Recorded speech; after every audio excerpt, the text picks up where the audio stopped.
Hey guys, how's it going? This is Natinator, and welcome back to your weekly dose of creepypasta. My apologies for my voice in this video, and likely some to come, along with my wonderful internet issues which just keep on coming. I managed to catch a cold, but, I gotta keep recording regardless, so I hope it doesn't bother you guys too much. We're carrying on with the Misfortune series part 2 today. I'm enjoying it so far, and I hope you guys are too. Now, before we begin, it's time to thank and shout out the members of the Coven over on Patreon. I appreciate you guys for going the extra mile. Love you so much. Huge shout out to our number one disciple, Tiffany. Hells to the air. Thank you for the support. Now, as always, turn out the lights, get comfortable, and let the story begin.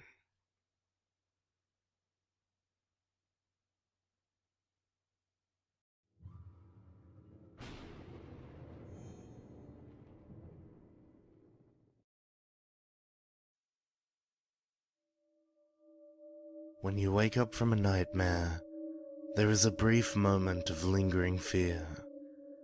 You open your eyes and look around your bedroom.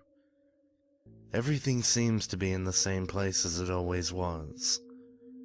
The blankets, sheets, and pillows comforting you, as the terrible memory of whatever monstrous thing you were dreaming about fades away, until you may only be able to recall one or two key things about the dream. After all of that, you get up and go about your day, or try to fall back asleep and drift off into better places. For me, this was not one of those times. A moment ago, I was falling into an infinite void of utter nothingness, praying for an end to it, hoping that at least death could free me from whatever I'd stumbled into. Now, I'm sitting in a stool in front of a blackjack table in a nearly empty casino. I would say it was empty if it weren't for me and this woman standing at the opposite end.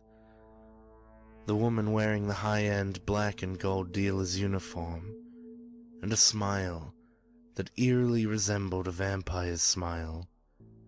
When I first saw her smiling at me, and the thought of vampires crossed my mind, I almost wanted to laugh at the thought that she could be one. Right now, however, I'm not so sure I wasn't too far off.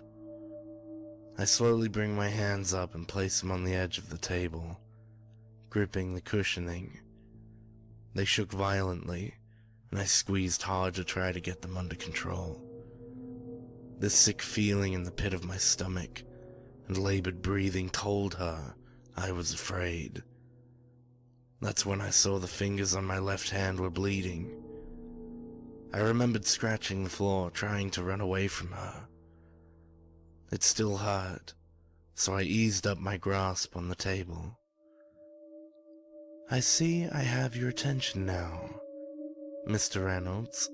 Place your bet," she said softly, taking the black deck in hand.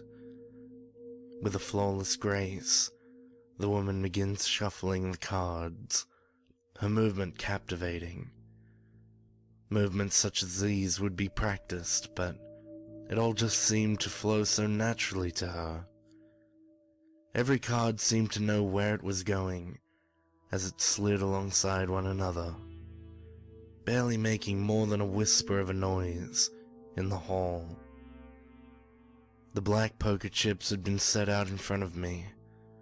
I placed my right hand over the stack, and I felt a warm sensation emanating out of them. My hand shook less at the feeling. The warmth traveled up my arm and washed over me. The sickly feeling I had numbed a bit. "What's going on?" I stammered. She tilts her head to one side and gives me a curious look, as if I'd just asked something really obvious. We are playing blackjack. What does it look like? Didn't I already explain that? I could only stare at her blankly. The memory of her other form was still very fresh in my mind. The vivid image of teeth, claws, the graying skin, and those eyes faint and glowing deep in her skull was still fresh in my mind. She could kill me if she wanted to. What was she waiting for?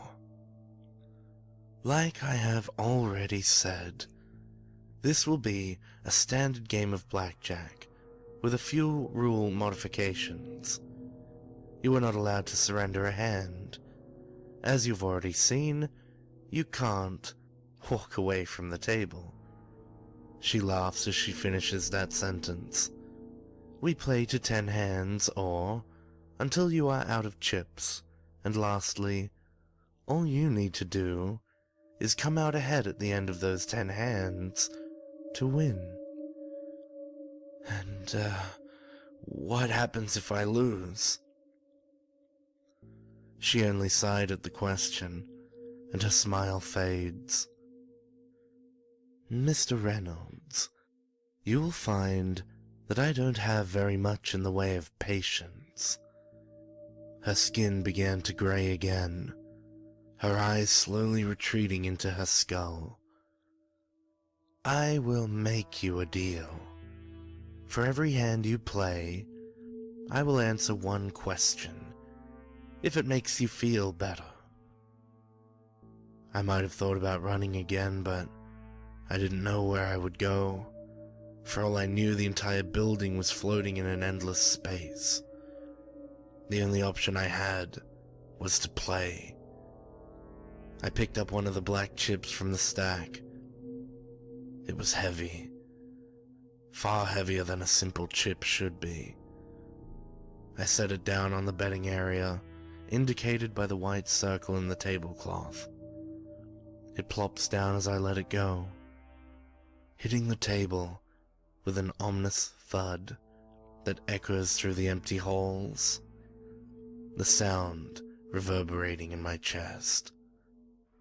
Cut it, she says with a cold tone, while offering me the freshly shuffled deck. I didn't want to touch it for fear of some other horrible thing that would begin happening. The hesitation I felt was noticed. Do you really want to leave it to chance? Or is this where you want to have some say in what happens to you? It sounded like a challenge I was being issued. I outstretched my hand, timidly taking the cards. The deck, like my chips, was smooth, but unlike the chips, these cards irradiated a mixture of feelings. One moment, I felt the sensation of comfort, and I had a single hopeful thought. I may get out of this place and see my apartment again. As soon as I placed the other hand to cut the deck, the sinking despair I was feeling returned, with a reinforced sensation. I quickly cut it close to the bottom and put it back on the table. The woman's smile returns to her face as her skin regained its color, and the eyes protruded to their original place. Gracefully, she deals the cards from the deck in regular blackjack fashion. 2 cards were placed in front of me, face up. 2 cards she placed in front of herself, one face up and one face down. My cards, I observed, were a jack and a 6. The cards were different than any deck I'd seen or played with before. The symbols and numbers appeared to have a grainy texture to them, the colors vibrant. The 6 card had Roman numerals in the corners, instead of a regular 6 to represent the value. The Jack was displayed on the card in a medieval art style. His facial expression was stoic, cold and disinterested, with a hand on the hilt of a sheathed knife. The art style was an old one, but the cards appeared in excellent condition. The card in front of the woman revealed a 3. When I saw that the game we were playing had only one deck, I started to feel a bit better. It would be easy to keep track of which cards were being played. Like a distant memory, the things I learned about basic strategy and counting practice I had done came back from a faraway place in my brain. It was in my favor to stand this hand and hope she would bust in hitting. "Stand," I say. She flips her face-down card to show a 7. She draws another card from the deck and reveals a 5. I notice her look of drunken contentment returning to her face, the same look she had played next to me when I first saw her. Drawing another card from the deck, she calmly places it down to show another 3. I had stood on a 16, her hand gave her an 18. With that same look on her face, never missing a beat, she easily picks up the black chip, held it between 2 of her fingers, and I watched as it began to vanish, particle by particle, into thin air, until nothing was left of it. As I watched the chip dissolve, my eyes widened and started to water. The shooting pain coursed through my heart, and I choked on something unseen. I coughed violently, and came off of my stool, held up by my right hand, clinging to the table, and the left holding onto my chest. A few moments like this, and the coughing fit dies down, and I slowly rise to compose myself. One final cough expels a spurt of crimson onto the hand I'd been dealt. I continue staring at the blood I stained the card with, as red seeped into them, and strangely vanished altogether, never tarnishing the card's mint condition. "What happens if you lose, Mr. Reynolds?" she says whimsically. "You die." I look up at her to see her giggling at me, mocking me.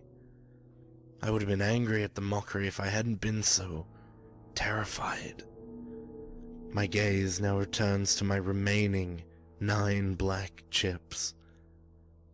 It became obvious to me that my life was now tied to those remaining chips.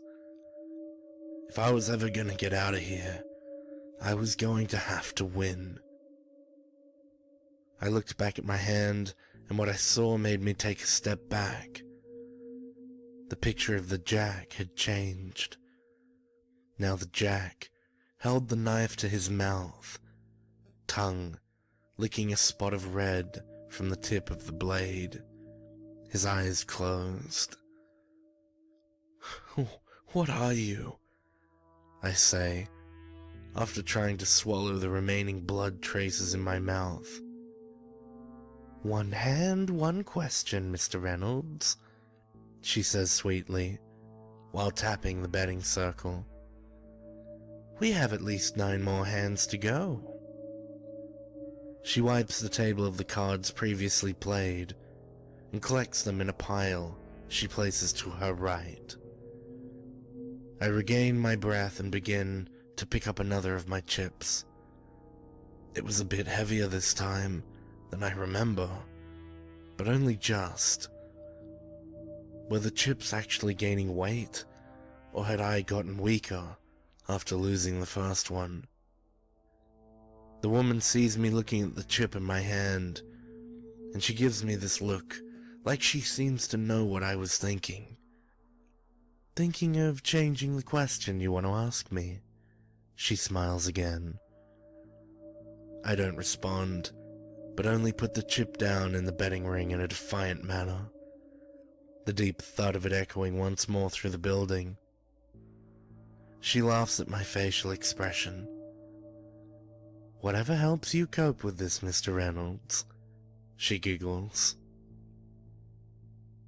The cards get dealt again with that same graceful style and drunken expression on her face. I almost smiled myself as I saw that my cards this hand were a 5 and a 6. The woman's a 7. Not many 10 cards or aces had been played yet, so that told me I had a good chance of getting one. Double down, I tell her, as I move another chip to the betting pile. As I placed it down with another deep thud, the muscles in my arm relaxed in relief. These chips were definitely getting heavier. My decision seemed to excite her. She giggles at seeing the increased bet.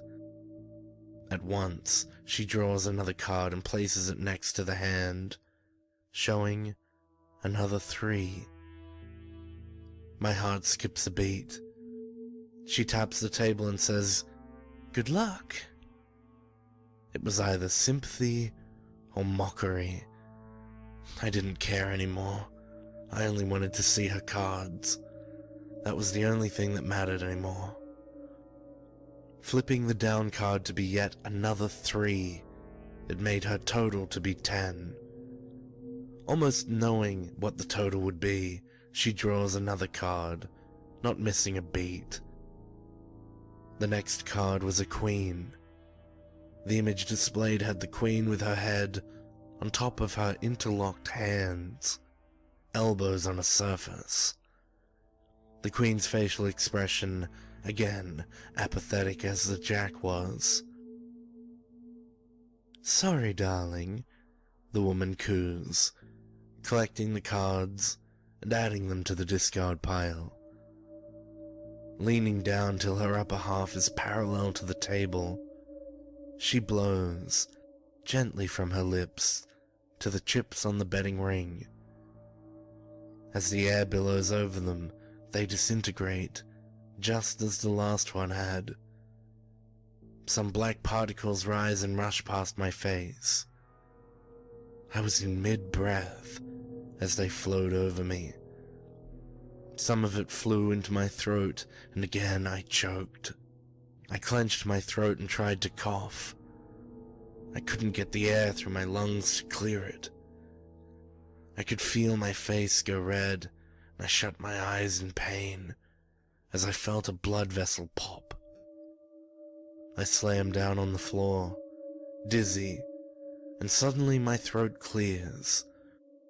I gasp like the air itself was life. As soon as I feel decent enough, I try standing. My legs nearly buckle again and give way as I scrape my head on the edge of the table. Something wafts downward as I pull my head back away from the table. It was a tuft of hair. My hair. "What am I, Mr. Reynolds?" she says flatly as I tilt my head up toward her. I am not entirely sure of myself. I just exist. I have for quite some time. I have a job to perform in this universe, and that job is to ensure the wheels of the machine you call life keep turning. I am the driving force behind what you could say is chance or luck. I gave her a weak, puzzled look. There was no way to be sure I had just heard her correctly. Are you telling me you're God?" She begins laughing hysterically at me. "Oh my, no. I didn't create anything. I don't have a divine plan.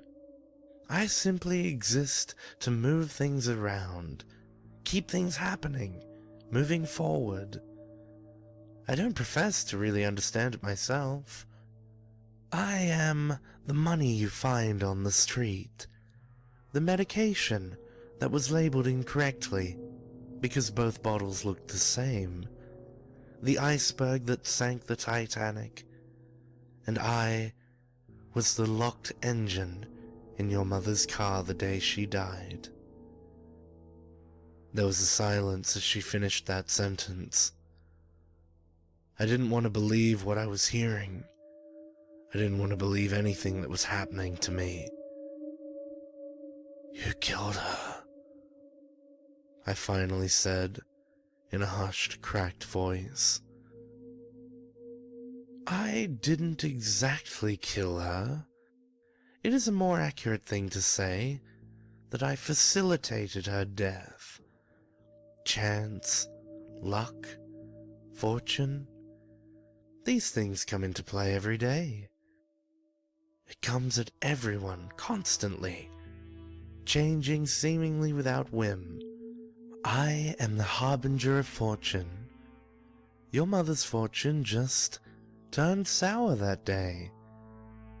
I still remember the rush it gave me, the ecstasy of her life force ending, filling me up. Your life forever changed by bad luck.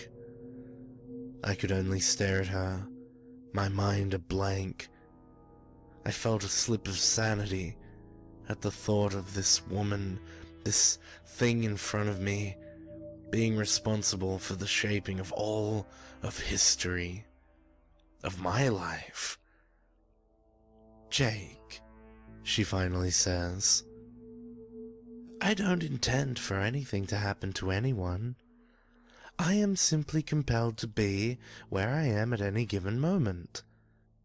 I have an innate need to change the flow of occurrences, one way or the other. There is no rhyme or reason to what it is I do. I simply must. Invoking chance fills me with a greater feeling than anything you could imagine. It is an eternal addiction. I cannot switch off, even if I wanted to. I do what I do simply because that is how things are for me. I do not have a choice. When she says this, I could almost swear I felt a note of sadness to it. Did she pity herself?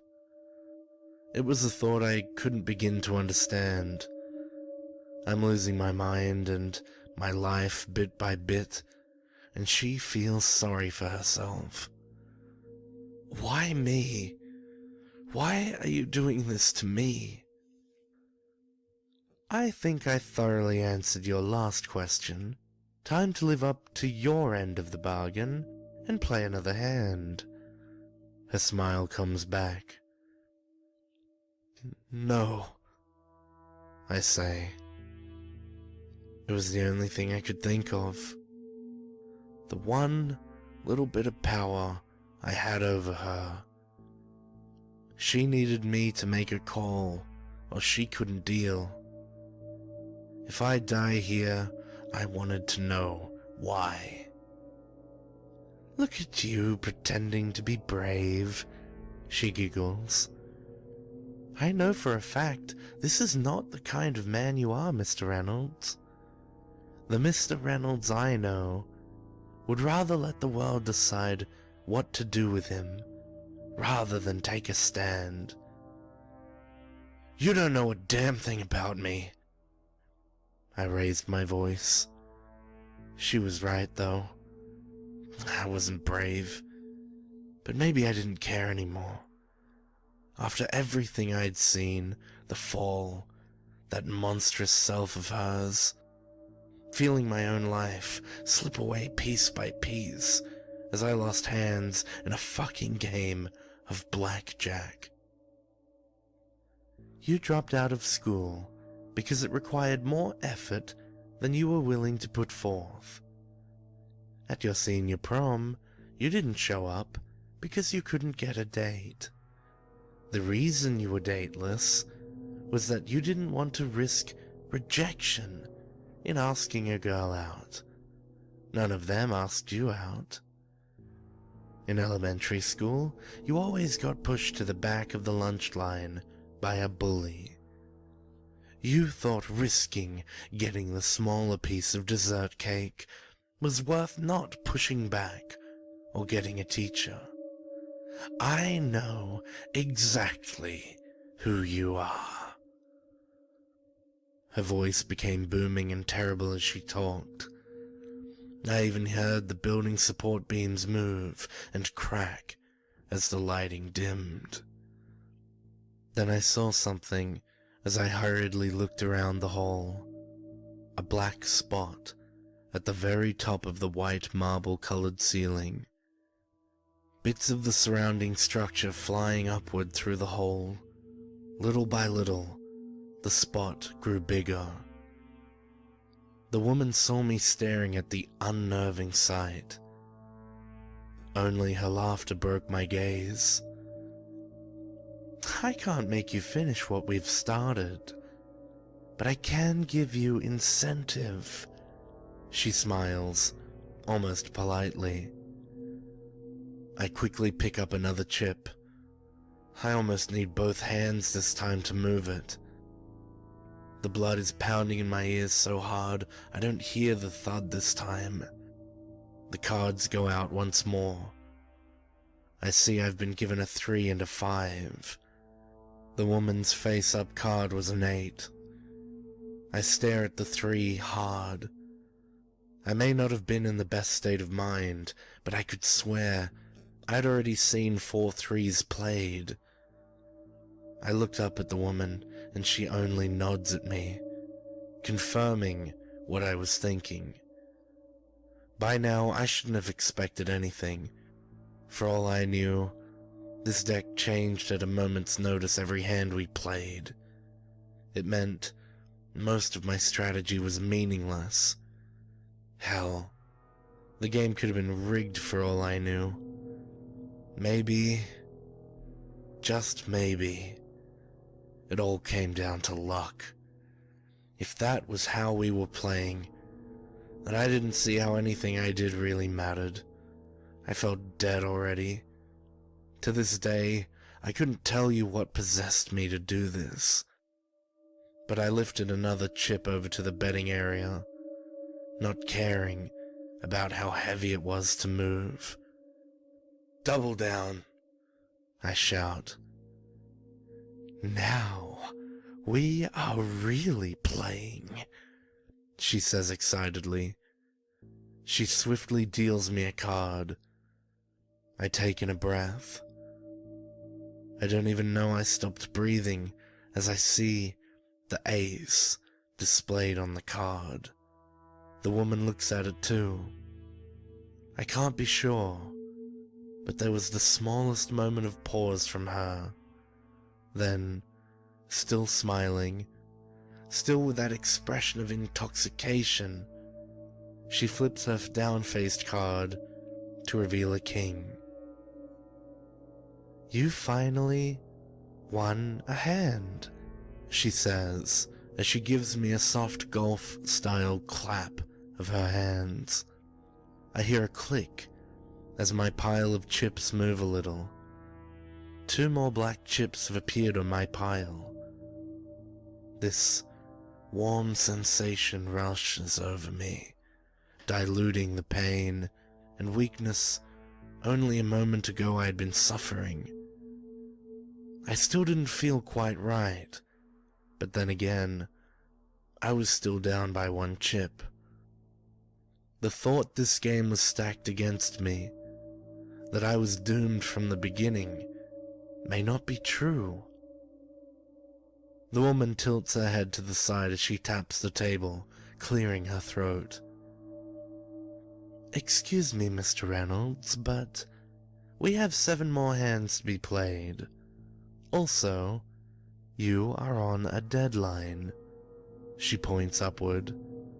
I looked back up at the ceiling to see much of it had faded away into the blackness that was slowly replacing it. The void had almost reached the walls of the second tier in the grand hall. "This game is far from over," she says softly. Whatever small hope I felt from winning the last hand now escaped me. I place my right hand over my remaining chips. Their warmness licks my flesh like a candle flame, my only light in an unending nightmare.